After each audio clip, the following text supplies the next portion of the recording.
Speaking Human. This week on Speaking Human, our heads spin as we watch Target take product placement to a whole new level. Our dude brains get blown away when we find out the joy, adventure, and blue water women experience every month are all a corporate lie. And our lightsabers dim as we discover the disturbing news that Luke Skywalker and Minnie Mouse are actually brother and sister. No! Speaking Human.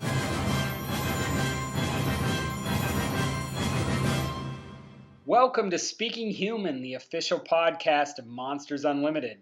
I'm Shad Conley, and I've been digitally altered by George Lucas to look and sound dumber. And I'm Patrick Jebber, and I'm now available with wings. For those of you who haven't listened to the podcast before, we kick off each week by taking on the latest mortal marketing news, then unleash the fury of our superhuman review. In this week's review, we discuss the acquisition of the nerds in a galaxy far, far away by the greedy suits over at the most magical place on Earth. So let's get into it. Mortal Marketing News! Okay, our first story in Mortal Marketing News this week is Arby's tries on a new hat. We all know the fast food joint Arby's. It's kind of hard to miss. Along with McDonald's and Burger King, you find them on just about every corner. Arby's is kind of unique in that they serve curly fries and roast beef sandwiches. Recently, Arby's tried somewhat of a rebrand. They changed things up a little bit. First of all, they introduced new menu items, including turkey roasters. They changed their logo. It's still the iconic cowboy hat, but now it's digital animation style. And they added the new tagline, slicing up freshness. I think the new brand is kind of going to be focused on freshly sliced roast beef. Patrick, what do you think of the changes they're making over at Arby's? You know, great designers will always say that executed properly, that brands should be timeless, and I agree with that. You know, there are ways to refresh a logo or a brand that keeps it current without losing that, you know, whatever made that logo special to begin with. And those changes really shouldn't be taken lightly. So with Arby's, and you know, going into some specifics there, I think they've really taken some chances with the new 3D version. I call it the 3D version. They took some style cues from, you know, very modern logos with the lowercase letters. It's less Western looking. Would you agree? I would definitely agree with that. I'd say they played down that aspect of it. Everybody is going to have, I feel like, their own opinion on the matter. You know, some people are going to hate it, some people are going to like it. I think it's more modern, but I don't know if it loses the classic Arby's feel. We always go through this in every podcast, but I'm assuming they do focus groups and they, you know, poll people and see what logos they like better or which ones represent their brand the best. There are certain elements to this that I'm not exactly sure what they were thinking when they originally designed it. But again, it comes down to personal opinion. Even the apostrophe in the Arby's logo is now integrated a little bit differently. I've read a lot of comments where people are saying, I'm not exactly sure what that thing is. It almost looks a little bit like a lightning bolt now. I actually like the color better, the color of the logo better. I'm not a big fan of that other red that they were using. It's almost like a reddish orange. But I do like the color better. I'm not a big fan of three-dimensional logos just for the sake of it. They might have taken it a little far from the original to the point where the letter forms don't really integrate into that hat as well as they used to. You know what I'm talking about? I do know what you're talking about, and I kind of look at it for one thing, the 3D part of it just doesn't work for me at all. But then, the other thing is this whole kind of rebrand. It's focused on, slicing up freshness. I don't know that this new logo adds or relates to that any better. Yeah, you're right. I feel like almost if you're going to do this, they maybe should have just lost the hat and the logo altogether. I mean, I know that's Arby's kind of signature thing, but I almost would maybe even keep the old font somehow and get rid of the hat, do something different that way. I agree with you. I don't think that three-dimensional logo conveys freshness at all. They could have done things a little differently there, for sure. Yeah. The hat or Arby's, I don't know. It feels kind of generic. Yeah, it does. I agree with you. Other than the hat being their signature, the whole execution feels a little generic. So anyways, Arby's, I think you can do a little better. Absolutely. Moving on, though, we take, our next story takes us back into the brand social media realm we all love so much. This story is entitled, based on an article, "This May Be the Best Response Ever to a Facebook Rant, period." You want to give us a little background on this story, Patrick? So, This is um, a good one, and it's going to, it'll be interesting to talk about because it's something people don't really talk about. there was a guy on Bodyform MaxiPad's Facebook page. He went into this rant. It was really a comedic rant. It didn't feel to me like he was being rude. He was more of like trying to get a laugh out of it. Yeah, no, he definitely wasn't trying to be a jerk. He was trying to be funny. So I'll actually read it. Give the listeners a true taste of what it says. So this Yeah. guy's name is Richard Neal, and his post is, "Hi. As a man, I must ask why you have lied to us for all these years. As a child, I watched your advertisements with interest as to how at this wonderful time of the month that the female gets to enjoy so many things. I felt a little jealous. I mean, bike riding, roller coasters, dancing, parachuting. Why couldn't I get to enjoy this time of blue water and wings? Damn my penis. Then I got a girlfriend, was so happy and couldn't wait for this joyous, adventurous time of the month to happen. You lied. There was no joy, no extreme sports, no blue water spilling over wings, and no rocking soundtrack. Oh, no, no, no. Instead, I had to fight against every male urge I had to resist screaming, 'Why body form?' as my lady changed from the loving, gentle, normal skin colored lady to the girl from The Exorcist with added venom and extra 360-degree head spin. Thanks for setting me up for a fall, body form, you crafty bugger." So that's the full post from Richard Neal, which I think has gotten a ton of likes too. So, anyways, you want to continue on with. So, after Richard posted this, what happened next? So Bodyform basically took that as a cue for them to create a nice viral video of a made-up CEO executive responding to his rant. Obviously, they thought about this video. It took a lot of production and effort to put it together, but it comes off as just a video response, like somebody doing that on YouTube, like, hey, I'm responding to this other viral video. This CEO makes and pokes fun at Richard for outing Bodyform for trying to cover up what women actually go through during that time of the month.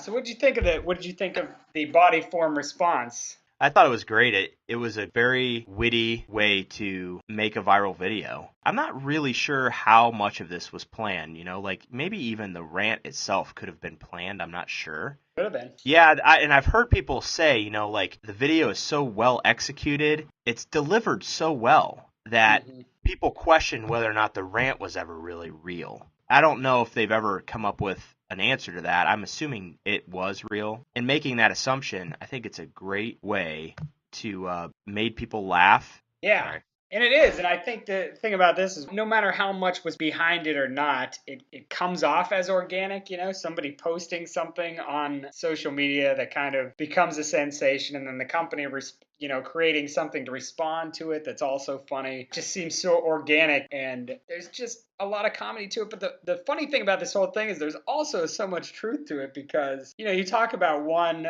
industry or area of advertising that's so whitewashed, it's almost like the 1950s. It has been for years.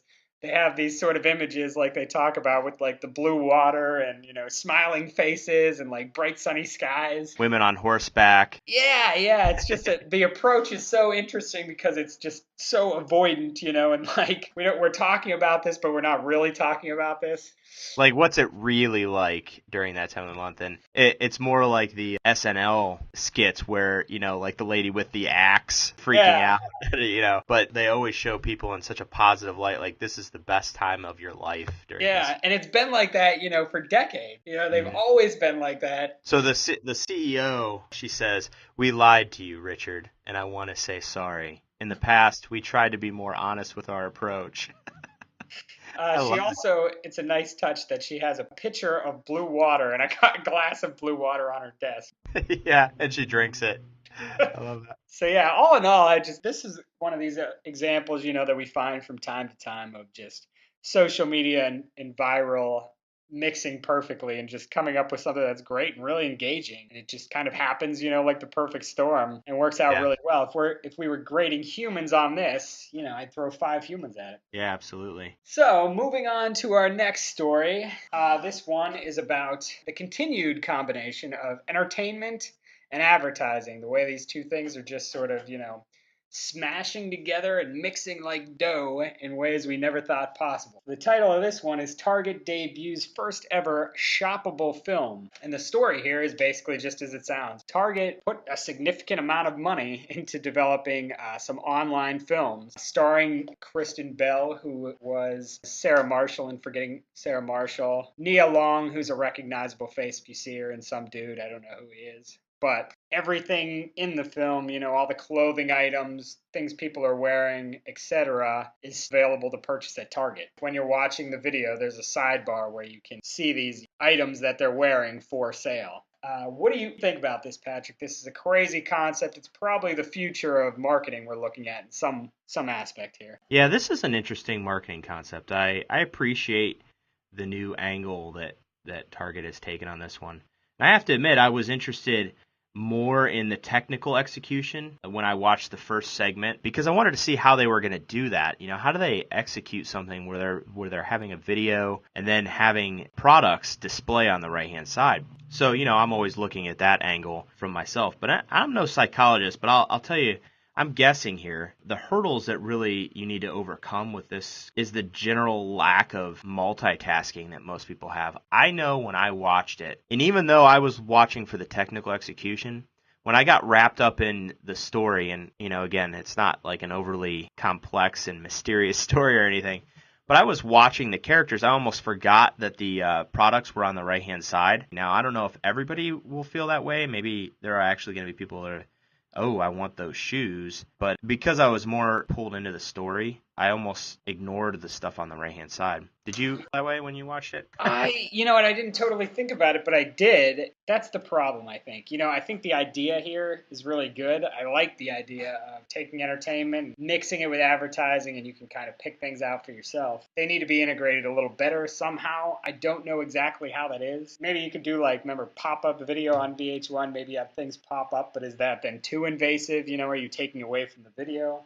So it's a tough balancing act to strike. You could even, I guess, do something where it's submit your email, you get to watch the video, and maybe later on they could send you links to things that appeared in the video. I think the concept's a great idea, and we're seeing that with what we were just talking about. The way entertainment and brands, are just becoming so intertangled that you don't know sometimes whether you're watching an advertisement or entertainment, you know what I mean? Or an advertisement becomes total entertainment. You're not even paying attention to the product. So that's kind of where we're at in the marketing world now. You hit the nail on the head. It's all going to depend on the execution of it and how you integrate those products. There's probably going to be a million different variations of this, but it is a nice, new, fresh approach to the problem of digital advertising, digital marketing, and trying to make those work more efficiently and effectively. Yeah, I see it like this is the melting pot that sort of marketing has become. I can envision a future where, brands are going to create their own entertainment and just bring people to them, because it could be like that. We could be watching TV shows produced by Target in the future, especially if one of these companies starts producing content that is really good. What if a brand was making a TV show that was as good as Breaking Bad or the best show on TV, and people just start watching it and engaging the brand through that entertainment? Kind of mind-blowing. I'm excited to see what they do with it. The shoppable film. Dun, dun, dun. So on that note, I think we're ready to move out of the mortal news and move into our superhuman review. And now it's time for our superhuman review. This week, our headline for our superhuman review, Mickey Mouse lays down the cheese for the Star Wars universe. Want to give us a little background on this, Patrick? Yeah, Disney acquired the rights to Lucasfilm. That's impossible! What? Yes! Lucasfilm, the guy who makes Star Wars. You ever heard of that? You heard of that movie? I think so. I think it's come up a time or two. It's in outer space with a man named Anakin and a boy named Luke. So the official press release announcing the acquisition of Lucasfilm by Disney happened just this week. you want to take a guess at how much it was purchased for? Just take a guess. I would guess, but I know. I'm guessing it's in the billions. It is $4.05 billion to be exact, but that's not even the most stunning part. No, it's not. There's more. They have serious development on Episode 7, the direct sequel to Return of the Jedi.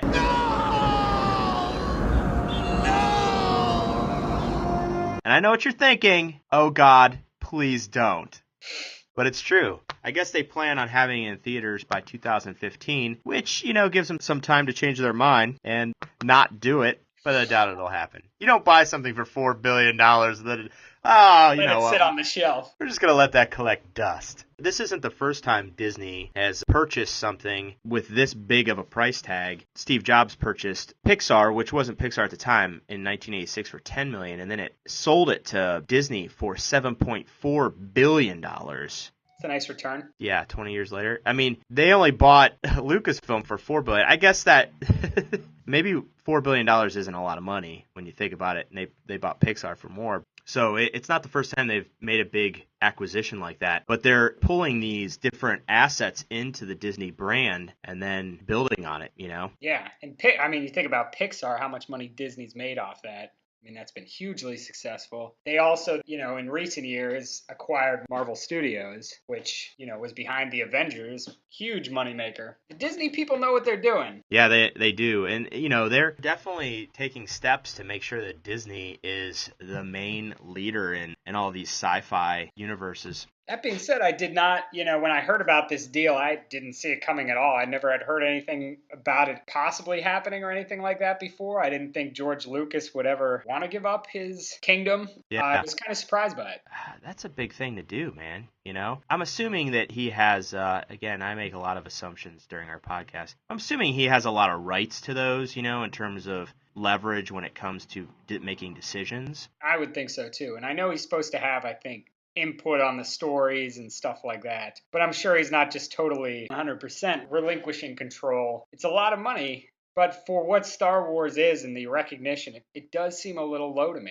I mean, when you think about Instagram got bought for $1 billion by Facebook, and there's Star Wars worth $4 billion. I don't know, with all the toys and movies and and the special effects company is also part of Lucasfilm. Maybe there's some circumstances that we don't know about that cause it to, maybe they're in trouble in some way, shape, or form. Yeah, or maybe George Lucas was just like, I'm done with this thing. I'm sure he didn't anticipate, 30 years ago selling it for $4 billion. And maybe, it's very exciting for him, too, that Disney's planning on making the next movie.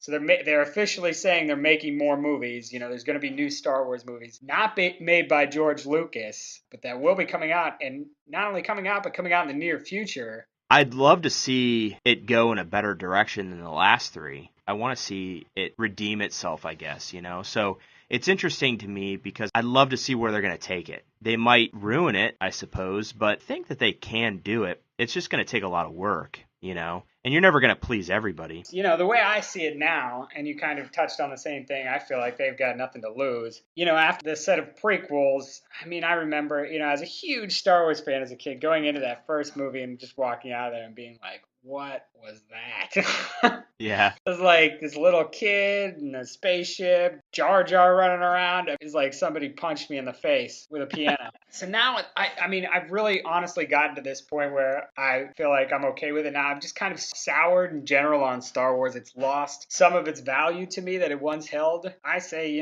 go for it. But I think I'm more excited actually about the idea of George Lucas not being involved so much. I feel like he was almost too meticulously in control of this franchise, I feel like. I'd like to see it passed on to some younger, people who are fans, see what they could do with it, what directions they take it. And that to me is more interesting. I've always thought the problem with Lucas was he was too in control of these movies, and he was never really willing to just give them over to the fans. Mm-hmm. I think about how he went back, digitally altered the first movies, and people were like, why? We liked them as they were. We never had a problem with it, but that was like his own thing that he wanted to do it. And then he's like, this is the version of the movie. This is all I'm going to release. There's nostalgia there that you sort of lose when you make changes to an original movie like that, especially when it's so beloved like Star Wars. You Yeah. know, I think there are a lot of people like you and I out there who love the original series, you know, and maybe if those people are in control of this next movie, we'll get something more like those, you know what I mean? Mm-hmm. And that would be great. Then I'd be like, yes. Yeah. Again, we have a little bit of time, talking about a couple more years before we even start to see some fruits of their labor. Yeah. If you want to show us a very early version of the new Star Wars movie, go ahead and give us a ring. We'll sit in. Yeah, you your focus throw group. some ideas by us. Yeah, whatever. We'll do it. Get rid of the kid and that weird CGI thing with the long ears that's bouncing around. We would have saved them a ton of heartache. Oh, yeah. Or headache. All of the above. So, yeah. So, what would you give the Lucasfilm acquisition by Disney and the potential for a new Star Wars movie? All in all, I think you got two brand powerhouses getting paired up together. I think it's a surprisingly good idea, and it may actually work out well on both sides. So I'm going to give this one 4 humans. Yeah, you know what? We're right on the same level today. I think I would give it 4 humans as well. That's it for this week. You can listen to the current and past episodes of Speaking Human Podcast at thinkmonsters.com/Speaking Human. You can also find the Speaking Human Podcast in the iTunes store. Yes, we are in iTunes. Send us an email with any feedback, questions, or suggestions of topics you'd like us to discuss on the show to ideas@thinkmonsters.com. So we'll be back soon, very soon, with more marketing chatter. Catch you then, humans. Speaking human.